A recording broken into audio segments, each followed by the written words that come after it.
So ayun na nga mga pre, magandang araw po sa inyo at ito na naman po, magbibigay lang po tayo ng Quick, panibagong update po quick dito update po tayo sa mga nagtatanong. sa kaso po ni Mima Alicia, yung kanyang pagkamatay po at kung ano na po ba yung resulta, Findings. no? Oo, so yun, yan po yung ating tatalakayin ngayon at syempre, isama na rin natin itong mga Hmm. kalaban po na hinahanap po kung saan Saan lokasyon? lokasyon ilalagay si Mima Alicia. So Di na medyo namin kayo pahirapan, no? Oo. So, ano Bibigay to, natin medyo yan. kakaiba 'to mga pre kasi grabe ka makabanat dun sa tao. Hmm. Tapos ikaw, ang gagawin mo, hahanapin mo yung address. Anong purpose mo? So, yan, talakayin natin yan Oo, ngayon. tatalakayin natin Oo. lahat guys isa-isa. So, anyway, ano bang unahin natin? Ayun, siguro partner, unahin natin itong mga nagtatanong Mm. at mga nagme-message sa atin na kung ano na ba ang update, meron na bang resulta, meron na bang findings ang Oo. kapulisan natin, ng PNP regarding dito sa hitman. Mm. Okay? At dito sa posibilidad na nasa likod or nag-utos dito sa hitman na to. Oo. Okay? So, eto nga partner, no? Ayon nga sa ating nakalap na impormasyon ay talagang matibay na tinitignan dito ay person of interest po, mga Oo, kababayan. person of interest. Okay, person of interest, personal na galit, ibig sabihin. Mm. Pero tinitignan pa rin po ang anggulo. Siyempre, kailangan muna mahuli partner yung mga hitman eh. Oo. At lalabas diyan kung sino talaga yung nasa likod Ng ng pagpatay. pagpatay. Yung nag-utos. Nag-utos. Kasi nga, tinitignan nilang anggulo partner, yung mga last vlog din ni Mima. Mm. So, Oo. actually, pasalamatan din muna natin, ano? Walang sawang pagpapasalamat po sa Philippine National Police, Yes. sa NBI po, kay Director Matibong po, salamat po sa inyo sa inyong mabilisang action talaga dito sa Yes. kaso ng aming kaibigang vlogger na si Mima Alicia. Kasi bumuo agad ng task force. Oo. Operation Mima. Oo. Itong binuo na task force ng ating kapulisan dyan sa North Caloocan. Salamat po mga sir, mga boss. Kay General Nartates. Kay yan, General salamat po. Nartates at sa NBI din, kay Director Matibag na nakikiisa dito sa paghahanap ng hustisya para sa ating kapatid na si Mima Alicia, mga kababayan. So, ayan po yung ating dyan talaga. Latest update ay patuloy pong tinitignan dito, no, ng person of interest. So, pero meron pa pong ibang anggulo na tinitignan, hindi iniisang tabi, partner, ng ating kapulisan. Ito kasi yon siyempre si Mima Alicia may alam niyo naman, nakita niyo hindi sa thumbnail niyo na lang po tingnan si Mima Alicia ay nagkapasa-pasa. Oo. Di umano siya ay binugbog ng kanyang ex-boyfriend, umiyak, nag-vlog siya. Oo. Isinapubliko niya yung vlog na yon. Oo. Actually, nireaksyonan ko rin yan dati kasi syempre, tropa natin, Lahat kaibigan, tayo eh. babae, binugbog, di ba? Andun yung suporta natin kay Mima na, alam mo yon, yung parang pinapayungan natin. Eto na nga, di ba? May nangyari na, di ba? Ikaw ba partner, tanungin kita. Sa tingin mo, may kinalaman ba or personal mong opinion or perspective dito sa pagkawala ng kaibigan natin? Malaki ba ang tendency na may kinalaman yung ex dito? Kung sa porsyento natin titingnan, nasa, para sa akin, in my opinion lang, 80%. Kasi yun, magpupulis yun. I mean, nagsama muna sila, di ba? Tapos magpupulis yun. Binugbog si Mima. Si Mima naman, gusto makakuha ng hustisya, nagsampa ng kaso. Nakatikim ng kulong, nagpiyansa. 100K ba yung bail nun? Oo. Ngayon, nung nakalabas na yung taong yon, nagugulat pa rin ako kay Mima kasi meron siyang mga post. Ayaw pa rin daw siya tigilan. Sa social media. So, ibig sabihin, hindi siya tinitigilan. So, iisipin talaga natin na may kinalaman yun. Diba? At ang balita nga natin, partner, may naiwan kasi may naiwan daw na salita si Mima doon sa magulang. Ano ba yun? So, yun nga yung hindi pa natin pwede ilabas, partner, dahil gumugulong pa rin ang investigasyon. Siyempre, pulis yung Oo. dapat manguna dyan. Siyempre po. Tayo po dito, nagbibigay lang ng limitadong Updates. Oo, na hindi naman po natin masasagasaan yung investigasyon ng kapulisan, ng NBI, di ba? So, respect po natin yung kanilang ginagawang proseso.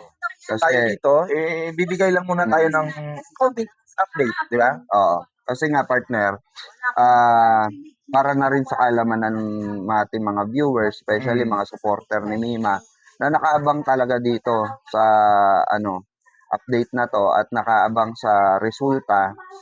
Malapit na po talaga. Ito nalalapit na. Sabi nga natin, talagang saludo tayo kay Pangulo. Dahil kung hindi, syempre, inutos din ni Pangulo sa kapulisan natin na tutukan itong kaso na ito. Kasi hindi po biro ito eh. Ito po ay nagpapahayag, no? Pwedeng maalarma kasi lahat ng mga nasa politika. Kasi nga, alam naman natin na si Mima, kilala rin ng mga, 'di ba? I'm sure yan, nakikita ng mga assistant ng politiko yan, si Mima, na nag-vlog. So, parang siguro, ina-adapt nila na baka awareness, 'di ba? Na so ito banta rin. Para sa akin mga pre, malaki po yung posibilidad na alam mo yun, maisip natin na baka may kinalaman yung yung ex niya. So kasi sabi ko nga, balikan lang natin, binugbog si Mima, nagawa niyang mabugbog si Mima. So hindi siya takot manakit, di ba? Wala siyang takot mga pre. Saka kung wala siyang takot, partner, ibig sabihin partner, meron siyang dahilan para hindi matakot sa batas. May dahilan kasi, diba? May dahilan. Imaginein mo to So yan yung pinag-usapan natin kahapon eh. Sino ba yung mga koneksyon? Imaginein mo to, gusto mong magpulis pero may kaso ka. Tama. So hindi ka makakapagpulis. So yung pangarap mo nahadlangan. Tama. Pero siyempre, for me karapatan din naman ni Mima na magkaso kasi siya po yung sinaktan. So, hindi, para sa akin, hindi po sinira ni Mima yung buhay ng taong. So, sadyang, tayo mga lalaki po, wag po tayong mananakit sa mga babae. Yun. Kasi ikaw rin ang sumira ng buhay mo kung tutuusin. Wag po tayong manakit. Diba? So, yun. Masingit lang natin itong naghahanap ng address kung saan ibuburol si Mima Alicia. Alam niyo yung bakla, si MP Miko Pugay, hinahanap niya po ngayon. Nagtatanong po siya kung saan ibuburol si Mima Alicia. Alam naman po natin na itong taong ito, itong bading na to, no? Ano talaga to? Kritiko. Talagang bumabanat po ito sa administrasyon ni Pangulong Bongbong Marcos, which is okay naman kung sa issue lang. Walang problema, di ba? Tapos, bumabanat ito kay Mima Alicia, isa pa ito sa tuwan-tuwa sa pagkamatay ni Mima Alicia, mga pre. Tama. At magugulat tayo ngayon. Etong si MP Miko Pugay ay hinahanap niya po, no? Kung saan, ibuburol. No? Basahin ko po sa inyo para klaro. Ito po. Babasahin ko po ito sa inyo, mga pre. Sabi niya dito, may update po ba kayo kung saan nakaburol si Mima Alicia? May nakakaalam ba ng saktong lugar? Paki-comment lang po kung may kumpirmadong impormasyon. So, yun, mga pre, no? Ito common sense, no, mga kababayan. Alam mong tinutuligsa mo yung tao, no? Kalaban ang partido nyo ng partido ni Mima. Tapos, naghahanap ka ng lugar kung saan binurol si Mima. Anong intention mo? Anong purpose mo? Bakit Hipokrita ka kung sasabihin mo, makikiramay ka. Makikiramay lang ako, simpatya lang ako. Kagaguhan po yun. Imposible. Huwag tayong magpaka-hipokrito rito, huwag kang, 'di ba? Huwag kang bait-baitan kung yan ang sasabihin mo dahil hindi kami maniniwala. Imposible yun kasi sa mga post mo diyan sa iyong Facebook page, okay? Natutuwa ka sa pagkamatay ng tao. Tapos ngayon, ang magiging depensa mo dito, sasabihin mo makikiramay ka. Malamang, ganun yung gagawin Ganun depensa. ang gagawin Booking na eh. depensa niyan. Oh. At eto ngayon, pag may nangyari pa sa mga vloggers na kasamahan natin, pag may nangyari dyan, at in case lang nagkagulo-gulo, wag naman po sana, no? Pag may nangyari doon sa mismong lugar na yon, ikaw talagang hahabulin. Ako, eto, isa pa sa nakikita ko kaya kung bakit kinukuha niya ni MP Pogay, may posibilidad. Kaya yung mismong exact location ng gusto niyang kunin, may posibilidad na magpadala siya ng bulaklak na pang-asar. Posible, no? Na may pang-asar note. Oo, kasi maraming ganyan na gumagawa eh. Nagpapadala ng bulaklak sa bahay mo mismo, tapos may note, may death note. Ganon. So, may posibilidad na mga ganyan yung kanilang planong gawin, no? Ito yung ano lang natin, conclusion. Pero, I'm sure mag-dedepensa yan si MP Actually, Pugay. may depensa na siya. Pag nakita ko yung bakla na yan, puta, sungal-ngaling ko pa ang uso niyang animal na yan. Ngud-ngud ko pa ang mukha niyan eh. Common sense na lang, di ba? Pero, eto nung namatayan yung mga DDS, di naman tayo nagdiwang Wala. Actually, ako nag-post pa nga ako noon, yung may DDS vlogger na nawala. Sabi ko, magkaiba man tayo ng pananaw, magkaiba man tayo ng ipinaglalaban, salute sa iyong prinsipyo at pananaw. May you rest in peace, brother. Ako po, yung pa yung sinabi ko sa post ko, ano nyo? Ako po, may namatay na DDS. Hindi ko po siya kinontent sa YouTube, sa Facebook. Hindi ko kinontent. Kasi bilang respeto po dun sa patay. Kasi iyan patay na yan, wala nang kalaban-laban yan. Wala nang kalaban-laban yan. Diba? Kung tayo ay may banatan sa social media na about politics, well, politics lang naman yan, diba? Usapin politika lang yan. Ito kasi patay na yung tao, babanatan mo pa. Diba? Mga, alam mo yun, mga talagang pinapakita po nila, mga kababayan, kung gaano po kababa ang kalidad ng kanilang utak. Pinapakita po nila yung utak nila ay walang sustansya. Ganun lamang po kasi kayo. Kasi eto kami alam natin marami ang namatay, marami ang na-ospital na mga DDS vlogger. Okay? Pero never po tayong natuwa. Never po tayong nagdiwang. Never nating kinontent araw-araw. Pero si Mima, araw-araw nila. Ito pa pala. Sa Facebook, sabi ng mga DDS, i-off nyo naman yung monetization nyo. Huwag po kayo mag-alala Wala po kami monetization. Wala po kami monetization dito sa YouTube, Facebook. Ngayon, paano natin ilalaban si Mima kung mananahimik tayo? Hindi tayo mag-upload, post. Paano tayo mag-update? Diba? Alam mo, partner, parang kilala ko yung tinutukoy mo dyan eh. Ito ba yung dating BBM daw, loyalista daw. Oo, yung punit-punit ng walang laban damit. Pero nung nakulong yung amo nila na si Panutcha. Meron silang pangalan, Lods eh. Sino? Marco Notcha eh. Marco Notcha list. Yun yung tawag sa kanila eh. Kasi kunwari loyalist pero hindi pala. Yung ba yung yung senador na nakulong? Oo, yung bigla nagkasakit. Yung akala ko nga na dengue. Akala ko nagrally sila. Nagulat ako kasi nagrally sila. After ng rally nila, nakulong. So, nagrally ba kayo para makulong yun? Yun nga, saka sabi nga, ba't naka-wheelchair? Ano ba yan? Natipos na ba yan? Hindi, di ba si Professor X, naka-wheelchair yun? Oo. Kinang yung ulo nun yung Professor. Yung ba, nung mugshot ba, Wala. Kasi, ewan ko, bilang respect na rin siguro, hinayaan. Hindi na pinatanggal. Pero hindi na natin pipilit yun, no? Desisyon naman ng PNP yan.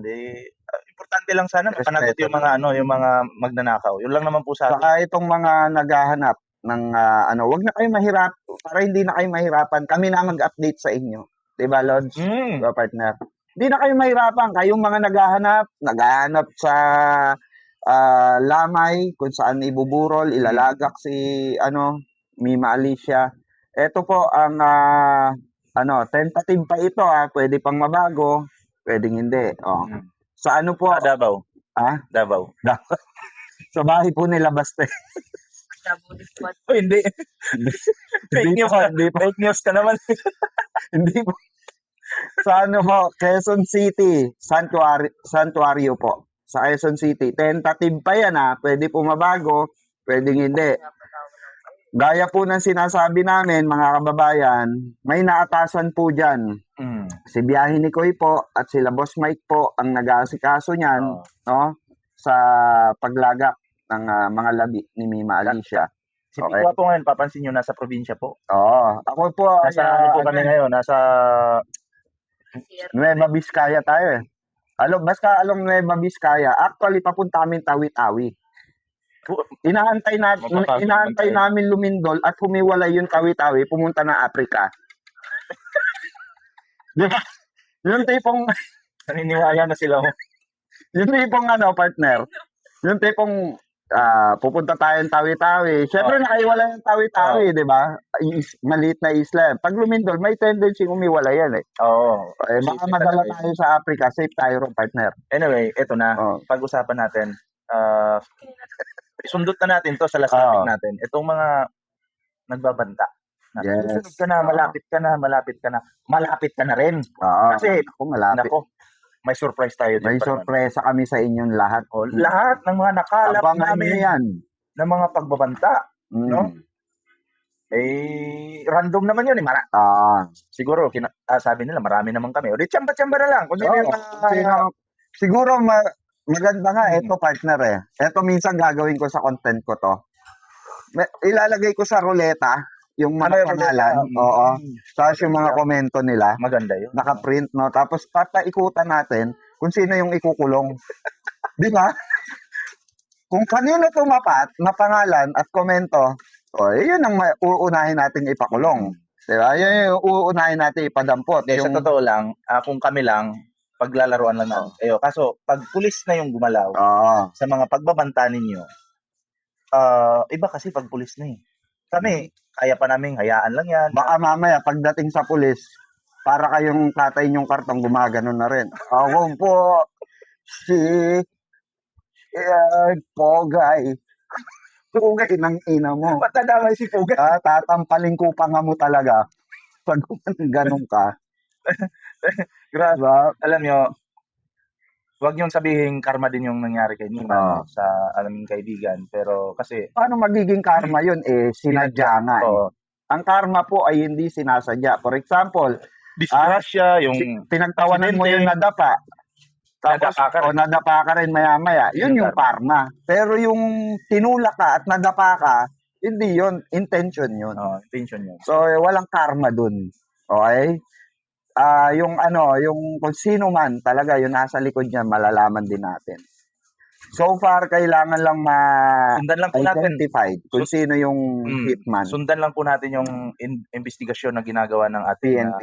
Magtiwala po tayo. Tiwala lang. Hindi po papabayaan ni Pangulong Bongbong Marcos Jr. yung kasamahan natin vlogger. Yes. Hindi po papabayaan. Lalong-lalo na si PBBM, First Lady, hindi po yan hindi kasi nakita po nila kung paano makipaglaban si Mima Alicia, no? Tama. Nakita po nila kung paano magtanggol ang tao. Yung dedikasyon ba nung bata? Bata pa yan eh. 24 eh. Pero malihim po kasi yan si Mima, malihim. Akala ko nga, sabi niya sa atin dati 27. 27 na ako. 24 pa lang pala. Kasi kung 24 pa lang siya noon, kung nalaman natin, ay baka yung payo natin tuloy-tuloy. Kasi siyempre, 24 ka pa lang. Kaya pala madali siyang tamaan ng depression din sa mga bagay-bagay. Kasi nung bata pa eh. Nung hinaharas siya nung ex-boyfriend niya, parang iyak siya, mabilis siya tamaan ng bigla na lang naglilib sa GC, di ba? Muntik na pong yan dati, magpakamatay si Mima. Di ba? Kasi nai-stress na daw siya doon sa boyfriend niya. Na siya, kumbaga hindi na siya mapakali, yung isip niya nandun na, hindi siya makapag-concentrate sa content niya. Alam niyo kung bakit isa sa mga iniingatan ng grupo yan, si Mima, dahil alam namin na mahina ang loob niya pagdating sa personal na problema. Kung vlog-vlog lang, walang problema eh. Hindi yan, actually, di ba nga, kayo na nagsabi, mga DDS, matalas ang dila ng isang Mima Alicia, kaya pikon na pikon kayo. Kaya kahit wala na yung tao, nandun pa rin yung nyo, yung inis nyo, no? Galit nyo, di ba? So, lugi kayo. No, kumbaga weak kayo yung actually, no, hindi naman sa pag-ano, pero at least si Mima, no more, no pain. Oo. 'Di ba? Kumbaga hindi na siya Sana makakarinig ng mga masasakit na salita, hindi na niya mararamdaman 'yan kung nasan man siya ngayon, 'di ba? Pero ang nilalaban natin dito, ang main goal natin dito, ang purpose talaga natin, yung katarungan para kay Mima. At sana yung mga bumaril po kay Mima mahuli na. Oo. At sino man yung pati yung dalawang Ako yung kamao ko, Lods. Eto hindi ko inaano pero putang ina, wag lang ay nako, pag yan nakaharap natin yan, hindi ko maipapangako na hindi gagalaw ang ko. Kanan at kaliwa kong kamay. At sana mahuli na yung mga taong ito, mga pre. Nakakagigil, no? Ano kayang magiging reaksyon natin pag nakaharap natin yung mga kupal na yun? Pag nahuli ko, hindi, kumbaga partner, mixed emotion talaga mixed emotion. Saka po pala, mga kababayan, no, mga ka-BBM, pabayanan nyo po yung statement kasi magbibigay ng statement daw yung mother. Magbibigay. According to Takero Miyamoto kay Boss Take. Oo nga pala, kasi si Takero naka-live kahapon. Magbibigay daw po ng statement yung nanay ni Malicia. Sana all nagpapamassage, no? Tayo hindi man lang tayo nakapagpamassage. Nasa ano po kami, nasa malayong dimension po kami. Pero bukas ay darating po kami doon sa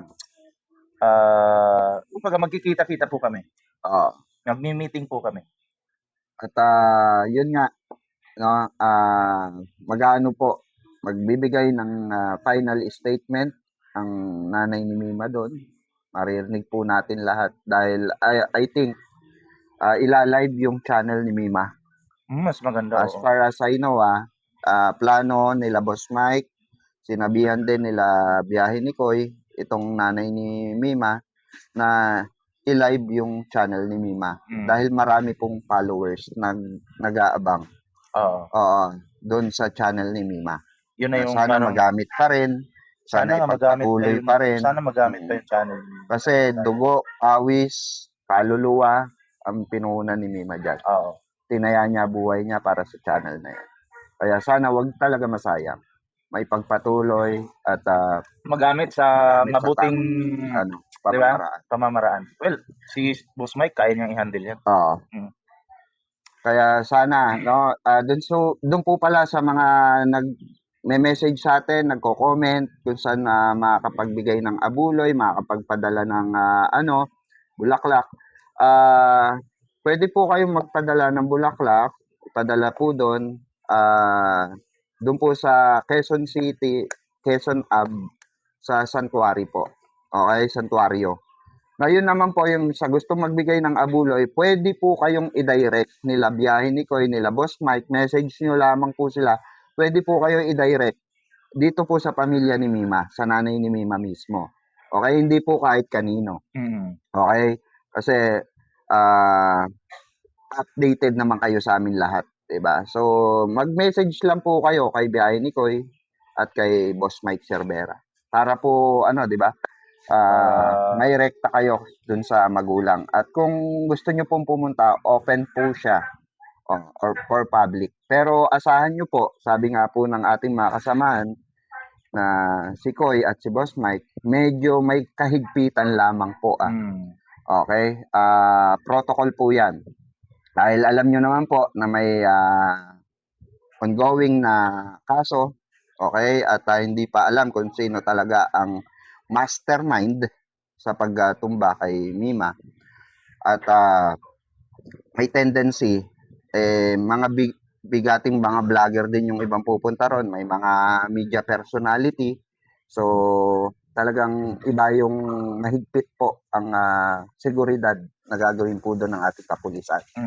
Okay, so wag po kayong magalit or mainis. Nyo lang kasi syempre, ang pinapangangalagaan din po dito buhay ng mga vloggers, yung mabisita doon. Correct. So, yun po yun, mga pre. So, ano lang, intindihan na lang po. Opo.